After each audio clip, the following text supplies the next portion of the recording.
I'd like to take a moment and commend HSI for Operation Boiling Point, DHS's response to organized retail crime.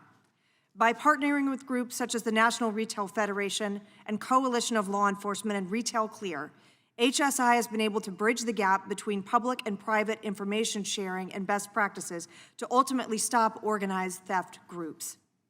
HSI has spoken publicly in the past about connections between organized retail crime and domestic and transnational criminal organizations, including groups engaged in human trafficking. Director Berger, have recent investigations found those types of connections?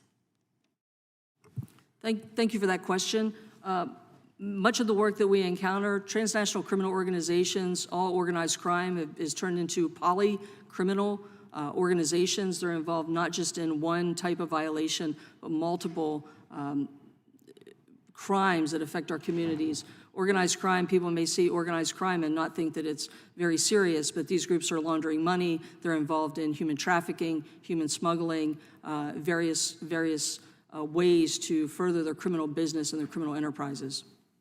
Does HSI coordinate with state and local law enforcement in pursuit of this type of organized theft group, and if so, how? Thank you for letting me elaborate on that. We definitely do. We collaborate on all levels with federal, local, state partners, with industry to investigate leads. We accept tips, leads to further investigate these types of crimes. We do outreach with industry as well so that they recognize some of the factors, the things that they need to report if they see suspicious activity.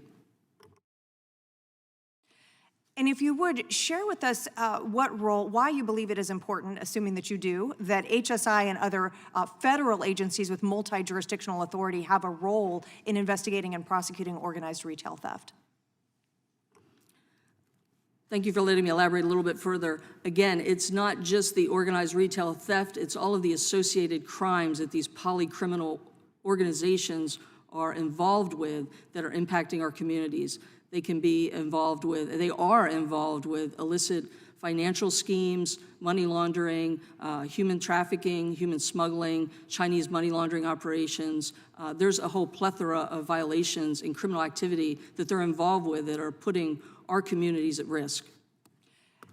And on that subject of human trafficking, I'd like to turn your attention to the work that HSI does in combating child exploitation and cyber crimes, specifically the use of the Cyber Crime Center, or C3. Would you please elaborate for us on C3, what it is, and how it operates?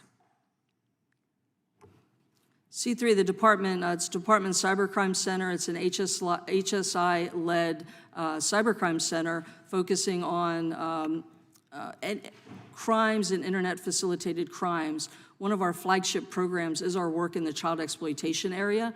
We actively investigate and prosecute individuals and organizations that are involved with the production and the distribution of child exploitation material. We take this very seriously. This is a global problem, far-reaching. We work with our international partners to help protect not only child victims in this country, but child victims around the world. And in that work, do you also partner with the National Center for Missing and Exploited Children?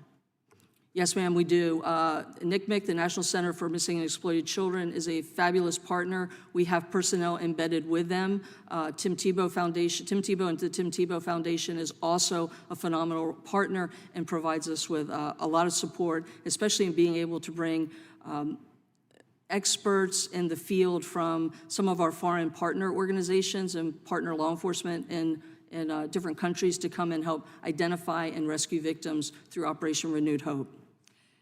And actually, Operation Renewed Hope recently demonstrated an incredibly successful effort of partnership between HSI, NCMEC, the Tebow Foundation, and those partners you reference. Would you tell us a little bit more about that operation? And if you had additional resources and HSI agents working on that, is it something that you believe would be a successful effort in increasing the numbers of children who are rescued?